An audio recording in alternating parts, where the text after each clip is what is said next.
कबूतर भैया, इन गर्मियों में हम अंगूर की खेती करेंगे। हाँ हाँ चिड़िया, गर्मियों में अंगूर की खेती ठीक रहेगी। चलो खेत में बीज बो देते हैं। नहीं नहीं, पहले हम अपने खेतों की सिंचाई करते हैं, फिर उसके बाद बीज डालेंगे। इससे फसल ज्यादा अच्छी होगी। फिर चिड़िया और कबूतर शाम होने तक अपने खेतों की अच्छे से सिंचाई करते हैं। अरे वाह, आप दोनों ने तो पूरे खेत की अच्छे से सिंचाई कर दी। ऐसा क्या बोने वाले हो? गौरी बहन, ठंडी का मौसम तो अब जाने वाला है, तो हम गर्मियों के लिए अंगूर की फसल की तैयारी कर रहे हैं। अच्छा है, अंगूर की खेती करना बहुत अच्छा है। गर्मियों में अंगूर ज्यादा स्वादिष्ट लगते हैं और महंगे भी। गौरी बहन, आप इस बार किस चीज की फसल करोगी, या फिर दूसरे पक्षियों की ही फसल चुरा कर खाने वाली हो? कबूतर ज्यादा न बोल, तेरी फसल से तो कभी भी एक सूखा दाना चुरा के नहीं खाया। झूठ मत बोलो, जब मैं अपने खेत पे नहीं होता तो आप पीछे से फल भी चुराते हो और मेरा नुकसान भी करते हो। फिर उन दोनों में बहस शुरू हो जाती है। कबूतर भैया चुप हो जाइए, झगड़ने से कुछ नहीं होता। हाँ तो चिड़िया, इस गौरी कव्वी से कहो ये अपने खेतों में फसल उगाए। तो मैं क्या डरती हूँ खेती करने से, मैं इस बार दिखा दूंगी कि मैं चोरी का नहीं खाती। फिर गौरी कव्वी वहाँ से गुस्से में चली जाती है और अपने पति कालू कव्वे को कबूतर की सारी बातें बताती है। हाँ तो गौरी जी, कबूतर ने गलत क्या कहा है? हम दोनों तो दूसरों की फसल को चुरा चुरा के खाते हैं, कभी भी मेहनत नहीं करते। कालू जी, अब ऐसा नहीं होगा, हम भी फसल उगाएंगे, वो भी उस कबूतर से ज्यादा अच्छी। लेकिन गौरी जी, हमें तो खेती के बारे में कुछ भी नहीं पता, फिर हम अपने खेतों में फसल कैसे उगाएंगे? इसकी आप चिंता ना करो कालू जी, हम उल्लू से पूछ पूछ के खेती करेंगे, उसे सब पता होता है। गौरी कव्वी को कबूतर से अच्छी फसल उगानी थी, इसलिए वो सुबह होते ही उल्लू के घर चली जाती है। उल्लू भैया, मुझे खेती करनी है, तो आप मुझे खेती करना सिखा दें। हाँ गौरी बहन, क्यों नहीं, मैं आपको खेती करने की सारी जानकारी देता हूँ। फिर उल्लू गौरी कव्वी को खेती करना अच्छे से समझा देता है और गौरी कव्वी अपने घर आ जाती है। कालू जी चले, उल्लू ने मुझे सब बता दिया है। सबसे पहले हमें बीज लेने के लिए शहर जाना होगा। गौरी जी, आप किस चीज की खेती करोगी? कालू जी, हम अंगूर की खेती करेंगे, मुझे अंगूर बहुत पसंद हैं। चिड़िया और कबूतर भी अंगूर की खेती कर रहे हैं। फिर गौरी और कालू बीज लेने शहर चले जाते हैं। वो कई दुकानों से अंगूर के बीज मांगते हैं, परंतु उन्हें अंगूर के बीज कहीं नहीं मिलते। गौरी जी, अंगूर के बीज खत्म हो गए हैं, आप संतरे के बीज ले लें। नहीं नहीं, कबूतर के खेत में अंगूर और मेरे खेत में संतरे, ये मुझको जरा भी अच्छा नहीं लगेगा। मैं खेती करूँगी तो सिर्फ अंगूर की। लौटते वक्त गौरी कव्वी चिड़िया के खेत पर जाती है। वहाँ पर कबूतर और चिड़िया अपने खेतों में काम कर रहे थे। चिड़िया बहन, मुझे कहीं भी अंगूर के बीज नहीं मिले, तो आप मुझे अपने थोड़े से बीज दे दें। गौरी बहन, आप थोड़ी देर पहले आती तो मैं आपको आधे बीज दे देती, परंतु अब मैंने सारे बीज बो दिए हैं। चिड़िया बहन, मेरे पास कुछ टिंडे के बीज पड़े हैं, अगर कोई लेना चाहे तो ले सकता है, मैं मना नहीं करूँगा। अपने टिंडे के बीज तू ही खा कबूतर, मैं तो अंगूर की खेती करूँगी, चाहे कुछ भी हो जाए। उन दोनों में कहीं दोबारा से झगड़ा ना हो जाए, इसीलिए चिड़िया कबूतर को वहाँ से ले जाती है और कालू भी अपनी पत्नी गौरी को घर ले आता है। देखा देखा कालू जी, वो कबूतर मेरा कितना मजाक उड़ाता है। उसे पता है कि मुझे टिंडे खाना बिल्कुल भी पसंद नहीं है, फिर भी मुझको चिढ़ा रहा था। क्या करें गौरी जी, हमें तो कहीं से भी अंगूर के बीज मिले नहीं, तो अब खेती कैसे करेंगे? आ गया कालू जी, मेरे दिमाग में आइडिया आ गया। अब देखती हूँ उस कबूतर को, वो कैसे अपने खेत में अंगूर खाता है। गौरी जी बताएं, आपके दिमाग में क्या आइडिया आया है? कालू जी कबूतर के खेत से सारे अंगूर के बीज निकाल लेते हैं और अपने खेत में बो देते हैं। ठीक है गौरी जी, जब रात को सब सो जाएंगे तो हम खेतों पे जाएंगे। ऐसे बातें करके वे दोनों बहुत खुश होते हैं और रात होने का इंतजार करते हैं। चले कालू जी, रात हो गई है, अब तक तो सारे पक्षी सो गए होंगे। फिर गोरी और कालू कबूतर के खेत पर चले जाते हैं और अंगूर के बीज निकालते हैं। कालू जी, मैं क्या सोच रही हूँ, हम इन बीजों की जगह पर दूसरे बीज डाल देते हैं। क्या गौरी जी, कबूतर की फसल ना हो इसलिए तो ये बीज निकाल रहे हैं और आप दोबारा से बीज बोने की बातें कर रही हो। नहीं नहीं, हम ऐसी फसल के बीज बोएंगे कि कबूतर मेहनत भी करे और उसकी फसल किसी काम की ना हो। मूंगफली गौरी जी, मूंगफली। मूंगफली ही एक ऐसी फसल है जिसे गर्मियों में कोई भी नहीं खाता। हाँ हाँ कालू जी, आप ठीक कह रहे हो। तो आप घर में पड़ी हुई सारी मूंगफली ले आइए, तब तक मैं बीज निकालती हूँ। फिर कालू कौवा बीज लेने अपने घर चला जाता है। इस चिड़िया के खेत से भी अंगूर के बीज निकाल देती हूँ और मूंगफली बो दूंगी, फिर सारे जंगल में मेरे अकेले की अंगूर की खेती होगी। ऐसा सोचकर गोरी चिड़िया के खेत से अंगूर के बीज निकालती है। कालू भी मूंगफली के बीज लेकर आ जाता है। वो दोनों मूंगफली के दाने चिड़िया और कबूतर के खेत में बो देते हैं और सारे अंगूर के बीज अपने खेत में बो देते हैं। अब आएगा मजा जब दोनों को पता चलेगा कि उन्होंने तो मूंगफली की खेती की है, जो इस मौसम में किसी काम की नहीं होती। अब चले गौरी जी, सुबह होने को है, मुझे बहुत नींद आ रही है। कालू और गोरी अपने घर आ जाते हैं और थके हारे सो जाते हैं।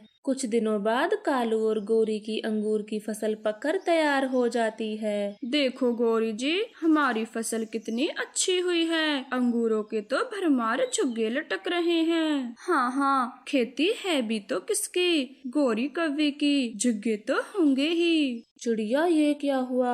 मैंने तो अंगूर के बीज बोए थे, फिर ये मूंगफली के पेड़ कैसे उगे? कबूतर भैया, मेरे खेत में भी मूंगफली के ही पेड़ हैं। पता नहीं अंगूरों की जगह ये मूंगफली कहाँ से आ गईं। वो दोनों ऐसे बातें कर रहे थे, तभी वहाँ पर गोरी और कालू आ जाते हैं। ये क्या कबूतर, तूने तो मूंगफली की खेती की है, तेरा दिमाग तो सही है, ऐसी गर्मियों में कौन मूंगफली खाएगा? गोरी बहन, हमने तो अंगूर के बीज ही बोए थे, पता नहीं ये मूंगफली कहाँ से आ गईं। चिड़िया बहन, मैंने बहुत अच्छी अंगूर की खेती की है, अगर किसी को अंगूर खाने हो तो खा सकता है, मैं मना नहीं करूँगी। कबूतर और चिड़िया का मजाक बनाकर गोरी और कालू वहाँ से चले जाते हैं। हो ना हो चिड़िया, इन दोनों ने ही कुछ किया होगा, मुझे पूरा विश्वास है। कबूतर भैया, हमारी सारी फसल खराब होगी, अब इस फसल का हम क्या करेंगे? गर्मियों में मूंगफली की फसल। ये बात सुनकर अन्य पक्षी चिड़िया और कबूतर का मजाक उड़ाते हैं। फिर एक दिन तोता सेठ कबूतर के खेत पर आता है। मैं एक बहुत बड़ी ऑयल कंपनी का मालिक हूँ, तो क्या आप मुझे ये सारी मूंगफली की खेती बेच सकते हो? हाँ हाँ तोते सेठ, ले लें, ये मूंगफली की सारी फसल ले लें, हम बेचने के लिए तैयार हैं। फिर तोते सेठ की ये बात सुनकर वे दोनों बहुत खुश हो जाते हैं। फिर तोता सेठ उनकी सारी फसल खरीद लेता है। तोता सेठ उनको बहुत सारे पैसे देता है और वह दोनों पैसे लेकर बहुत खुश हो जाते हैं। यह कहानी पक्षीपुर जंगल की है, जहाँ पर सभी पक्षी बड़े प्यार से मिलजुल कर रहते थे। उसी जंगल में एक घमंडी पपीते का पेड़ था, जो पक्षियों से बेइंतहा नफरत करता। तेरी हिम्मत कैसे हुई मेरे पपीतों से पंख लगाने की? तुझे शायद पता नहीं है, मैं अपने फल गरीब और कमजोरों को नहीं देता। लेकिन पेड़ जी, अगर आप हमें ये पपीते नहीं खाने दोगे तो इनका क्या करोगे? मेरे पपीते चिंकीपुर के अमीर पक्षियों के लिए हैं, उनके जंगल में मेरी बड़ी तारीफ होती है, इसलिए मैं इस जंगल के पक्षियों को अपना एक भी पपीता नहीं खाने खाने दूंगा। कालू पेड़ की ऐसी बातें सुनकर वहाँ से चला जाता है। वो चिड़िया और कबूतर के पास रुकता है। ओए कालू यार, तेरा मुंह क्यों उतरा हुआ है? लगता है गोरी कव्वी ने आज फिर से मार लगा दी। कबूतर भैया, आप तो बेचारे कालू को हमेशा ही चिढ़ाते रहते हैं। बताएं कालू भैया, आपको क्या हुआ है? चिड़िया, आपको तो सब पता है कि मुझे पपीते खाना कितना पसंद है, लेकिन उस पेड़ ने मुझे एक भी पपीता नहीं खाने दिया और कह रहा था कि मेरे पपीते दूसरे जंगल के अमीर पक्षियों के लिए हैं। ये तो पेड़ बिल्कुल गलत कर रहा है। हमें अभी चलकर उससे बात करनी चाहिए। फिर तीनों पक्षी पपीते के पेड़ के पास चले जाते हैं। कालू कव्वे, तुझे मेरी बात समझ नहीं आई जो इनको भी अपने साथ ले आया। मैं अपने पपीते तो किसी भी पक्षी को नहीं खाने दूंगा। लेकिन पेड़ भैया, हम तो आपकी पूरी देखभाल करते हैं, फिर आप हमारे साथ ऐसा जुल्म क्यों कर रहे हैं? मुझे आपकी देखभाल की कोई जरूरत नहीं है। वो अमीर पक्षी मेरे साथी हैं, वो ही मेरा ध्यान रखेंगे, इसलिए आज के बाद मेरे पास कभी मत आना। इतना घमंड ठीक नहीं है पेड़ जी। चलो चिड़िया, ये पेड़ बहुत घमंडी हो गया है। एक ना एक दिन इसका घमंड जरूर टूटेगा। तेरी इतनी हिम्मत जो मेरे बारे में ऐसी बातें करे, मैं तुझसे इसका बदला जरूर लूंगा। हाँ हाँ, देख लूंगा। आप मेरा क्या बिगाड़ सकते हो? अपनी जगह से तो चल नहीं सकते और चले मुझसे बदला लेने। ऐसे बातें कर फिर सारे पक्षी वहाँ से चले जाते हैं और पेड़ को कबूतर पर बहुत गुस्सा आ रहा था और अपने पेड़ साथी से बातें करता है। संतरे भाई, देखा आपने कबूतर कैसे हमारे ना चलने का मजाक उड़ा कर गया है। हमें उसे मिलकर सबक सिखाना चाहिए। माफ करना पेड़ जी, लेकिन सारी गलती तो आपकी ही थी। आप अपने जंगल के पक्षियों को तो फल नहीं खाने देते और दूसरे पक्षियों को फल ले जाने देते हो। छोटे संतरे, अभी तू ना समझ है। इन गरीबों को अपने फल खिलाने का कोई फायदा नहीं है। अमीर पक्षी हमारे पपीते खाकर हमारी बहुत तारीफ करते हैं और दूसरे जंगल में भी हमारा नाम होता है। माफ करना पपीते के पेड़, मुझे नहीं करवाना कोई ऊंचा नाम, आप ही कराइए। संतरे की यह बात सुनकर पेड़ को और भी गुस्सा आ जाता है और वह सोचने लगता है कबूतर के साथ इस छोटे संतरे को भी सबक सिखाना होगा। पेड़ यह सब सोच ही रहा था, तभी वहाँ पर दूसरे जंगल का पक्षी पपीता तोड़ने आता है। क्या हुआ पेड़, आज आप बड़े उदास लग रहे हो? हाँ बड़े तोते, आज कबूतर ने मेरा खूब मजाक उड़ाया और कह रहा था कि तू अपनी जगह से हिल भी नहीं सकता है, तो आपको मेरे अपमान का बदला लेना होगा।